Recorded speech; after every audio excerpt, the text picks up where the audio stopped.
Salam, mənim adım Aygüldür və mən bugün sizə biznesdə sahələrin seçilməsindən danışacağam. Əgər siz bu video çarxı tapmısınızsa, deməli artıq siz sahibkarlıqla məşğul olmaq qərarına gəlmisiniz. Amma burada əsas sual ondan ibarətdir ki, siz hansı bizneslə, hansı sahə ilə məşğul olacaqsınız?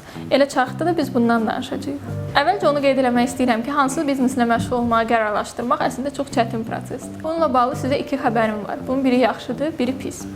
Pis xəbər ondan ibarətdir ki, sizin qarşınızda heç də çox geniş yollar, seçimlər və xəttlər yoxdur. Amma yaxşı xəbər ondan ibarətdir ki, bu sizin xoşbəxtliyiniz üçündür.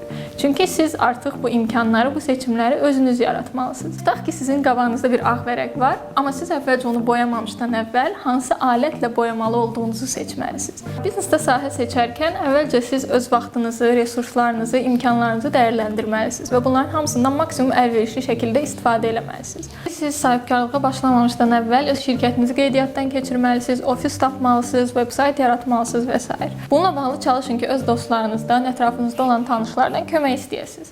Və əsas məsələ ondan ibarətdir ki, onların aralarında düzgün iş bölgüsü aparasınız. Çünki bu sizin vaxtınıza çox qənaət eləyəcək. Ola bilər ki, sizin hansısa sahədə biliyiniz yoxdur, amma bu halda Google var.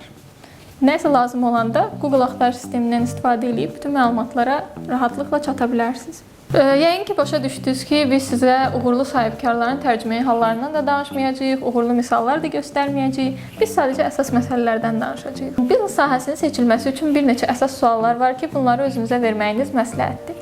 Bunlardan ilki sizin uşaqlıqda nə ilə məşğul olmaq istəməyinizlə bağlıdır. İkinci sual bazarda olan tələbatlardır. Siz bazarı düzgün analiz eləməlisiniz və oradakı tələbatları dəqiqliklə başa düşməlisiniz. Üçüncü sual ehtiyacların yaradılmasıdır. Bu halda siz tələbata baxmırsınız. Düşünün, tələbat olmasa siz hansı ehtiyacları yarada bilərdiniz? Dördüncü və son sual isə biznesə uşaqlıq arzusunu necə əlavə etməklə bağlıdır. İndi isə bu suallara cavab vermək üçün bəzi məsələlərin üstündən keçək. Birinci sualın cavabını tapmaq üçün öz keçmişinizə bir qədər nəzər salın. Məsələn, uşaq vaxtı sizə böyüyəndə nə işlə məşğul olmaq istəyirsən sualı veriləndə siz nə cavablar verirdiniz? Bunları düşünün, təhlil edin və son bir nəticəyə gəlin. İkinci suala cavab vermək üçün bazarı yaxşıca təhlil eləməlisiniz. Öz tanışlarınıza, dostlarınıza suallar verin, onların tələbatlarını öyrənin.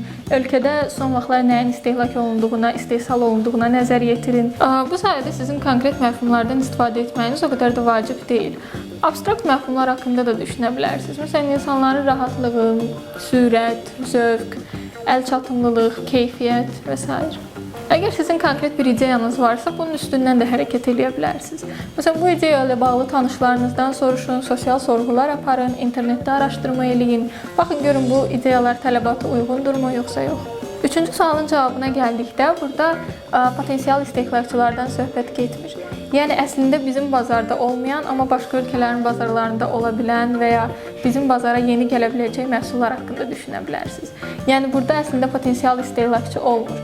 Siz sonradan istehlakçılarda bu ehtiyacı yaratmağa başlayırsınız. Dördüncü sualı biznesə uşaqlıq arzusunu daxil etməkdir. Bu, yəqin ki, ən vacib hissədir. Ona görə də bunu sona saxladıq. Məşğul olduğunuz işi sevməsəniz, siz heç bir şəkildə uğurlu ola bilməyəcəksiniz. Ola bilər ki, ümumi konsepsiyanı siz başa düşəcəksiniz, böyük şeyləri görəcəksiniz, amma kiçik detallardan mütləq fikrinizdən yayınan bir şeylər tapılacaq. Biznes sahəsini seçərkən əslində inteqrasiyanın baş verməsi də vacibdir. Bu, sizin sevimli məşğuliyyətiniz və maraqlandığınız sahənin birləşməsi ilə olur. Məsələn, bir vərəqə siz sevimli məşğuliyyətlərinizi yazın. Digər bir vərəqə isə maraqlandığınız sahələri yazın. Ondan sonra ikisini tutuşturun və baxın, görün ikisi arasında ortaq nöqtələr hansılardır. Ola bilər ki, ortaq nöqtələr çox olmayacaq, amma ən azından 1-2 oxşar nöqtələr siz tapa biləcəksiniz. Beləliklə biz sahəni müəyyənləşdirdik. İndi isə şirkəti qeydiyyatdan keçirtməyin vaxtı gəldi.